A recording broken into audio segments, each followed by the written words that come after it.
introduce our first comic of the night. He's fantastic. He's a dear friend. I feel like we're kind of brothers now because I've been adopted. You know, my dear wife-to-be is Persian. And I feel like we're like brothers now. I just don't have like, it's cool. Like they've all accepted me, even though I have very little body hair. Which is cool. But no, it's cool. I don't have like a lot of gold chains. I don't roll around in cologne. I have very little body hair. I don't look like I'm wearing a sweater in the pool.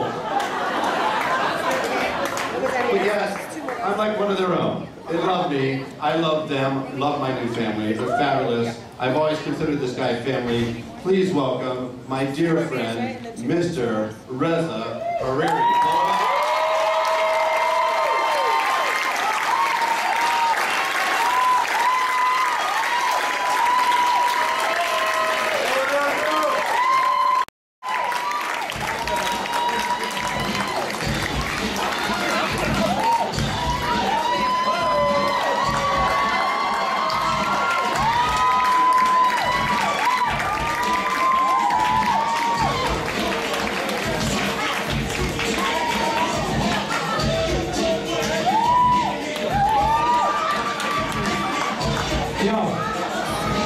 I'm not sure what kind of show I'm doing. I'm not in content.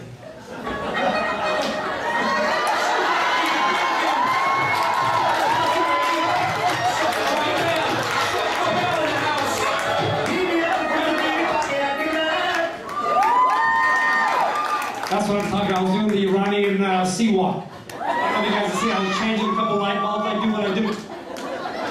So thank you to my guy, David Spizak, for putting this on. Thank you for all the support and love for everybody coming out. There's your comments. You got to stop staring at me. That's how I feel when I'm talking about. I haven't even got it in my hat. Watch yourself. So, I want to thank him, but I got to say, when he came out here with that dancing stuff, I was drinking in the back, I started getting a little sick. And then he started talking about being Iranian. I know his father-in-law is very like, hey, make sure, because Iranian people are crazy.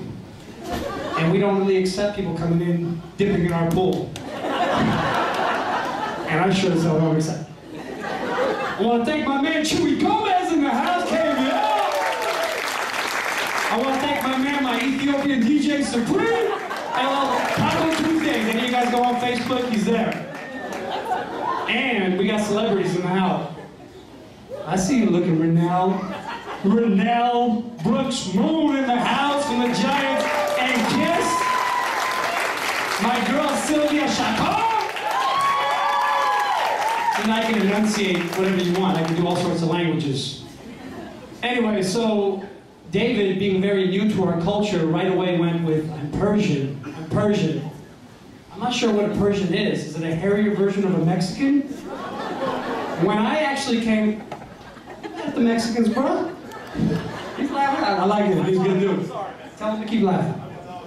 So, when I actually came over here during the revolution, when I'm not going to say what I was probably 1. And the Shah left, and I left right behind him, because I'm not standing all that nonsense. I'm not doing it. The country I left was called Iran. And I fight with my, not really fight, it's more of a very sophisticated argument about Persians and Iranians. I mean, I know a lot of Greek people and Italians, they don't call themselves Romans and Spartans, but we do what we do. You know, we're Persian, we're Persian, we're Persian. And it sounds sexy, I like it, but I stay real. Iranian. But I've learned to adapt because I feel like Middle Eastern people in general, and I don't like to be stereotyped with the rest of the Middle East, because those are some violent people. That's not us. But me, myself personally, I will go Persian or Iranian depending on the situation, because sometimes it can be sexy. When I'm naked, I'm Persian as a mother. When I'm in the airport, I'm Italian. So, we do what we do.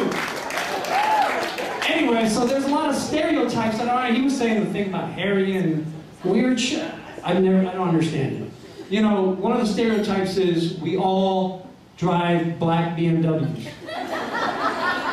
Your boy drives a silver Benz. You know what I'm saying? Me too. I don't drive no black BMW. I got what I got. And then the whole thing about cologne, that's like hate.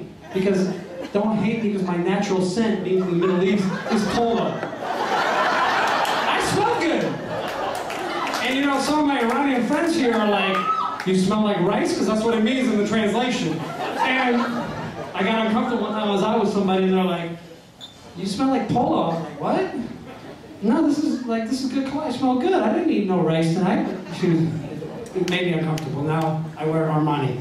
So,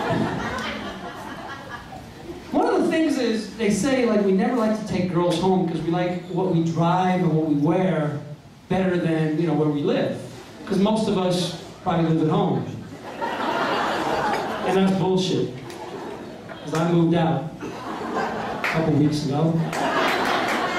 But my mom said I can come home for dinner anytime.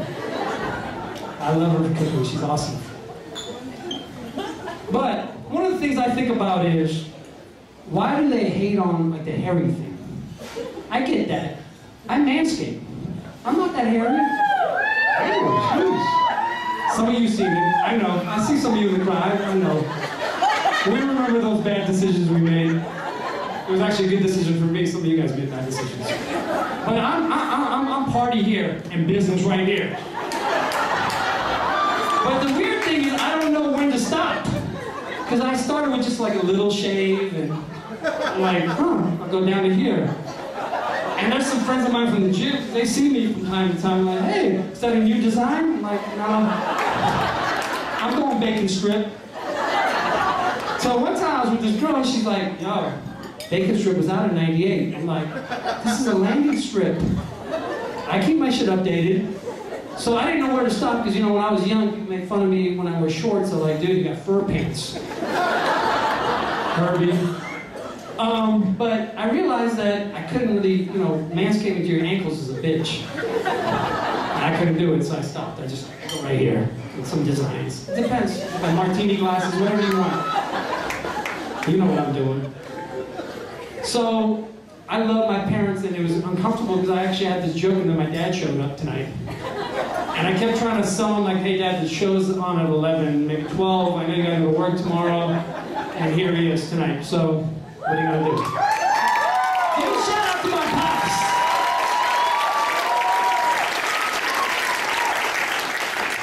I can't do it. So one of the things they say is Iranians always wear black, and that is bullshit. Stage gives you 10 pounds, so I wore black tonight just for that reason. I'm trying to keep it thin for you. You see me in the gym, some of you. Anyway, so going back, so Iranian parents are very loving. I just want to say this right off the bat. I'm coming over for dinner Sunday. They love you, they're very caring, but they kind of have their own way of doing their things. And they do it with guilt a little bit sometimes. Love is with guilt. And I went out there a couple weeks ago having dinner, sitting down, and my mother grabs me and goes, tell us about your life.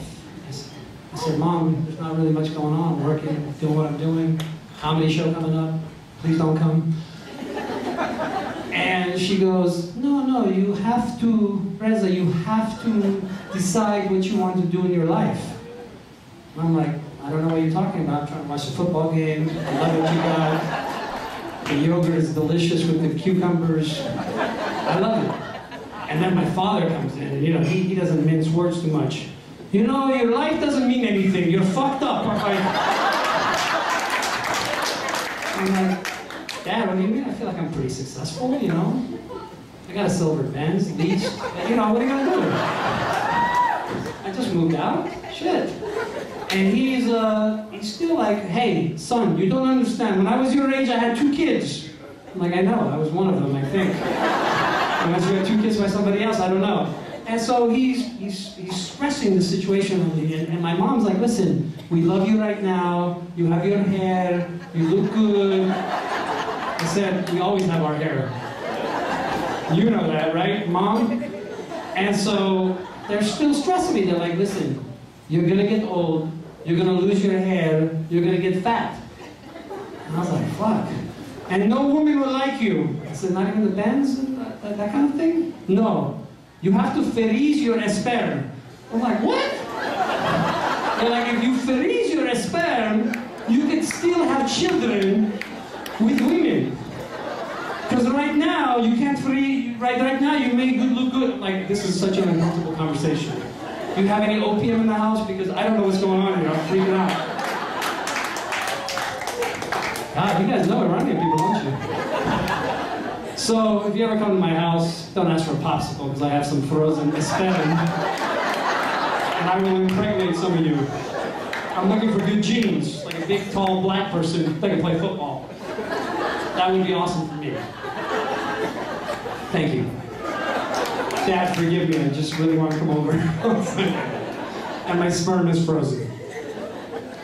So one of the weird things is, when I go to the airport, I feel a little uncomfortable, but I'm already in my Italian mode, so I come in as Giuseppe. And I want to make sure I get through because I like to travel, but the airport is really uncomfortable if you're dark.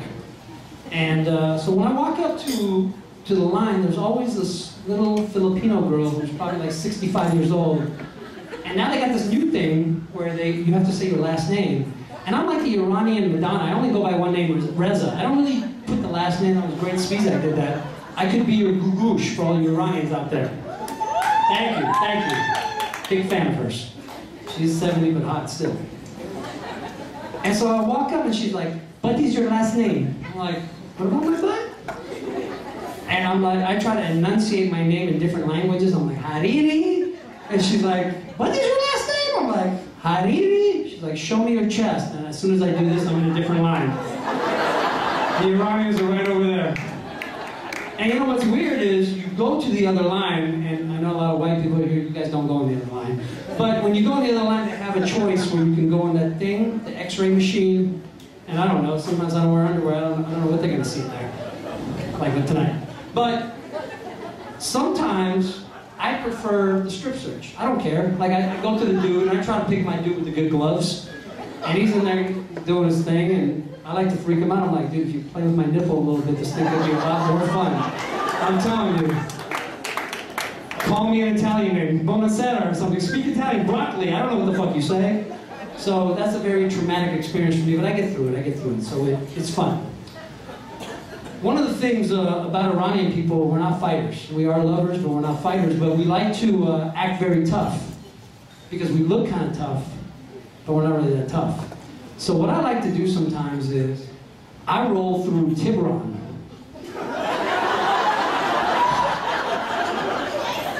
Yeah, straight up. Thank you. You see me out there, huh? Good. Chucks on and the whole thing. So I like to roll through bad neighborhoods like Tiburon because I didn't come up privileged like most Iranian people I know. I wasn't born in Tiburon. I was born in the Berkeley Hills, and we didn't come up with 2 Mercedes-Benz. We didn't have that. I had one. And my dad and mom worked both. I mean, they had money, but we didn't have money like Tiburon money. So I go to Tiburon to set my tempo. And when I go in there, I like to get crazy because I like to freak people out in Tiburon. So I roll in my ride sometimes. I'm gonna make this real for you. It's the blackout, Rory got the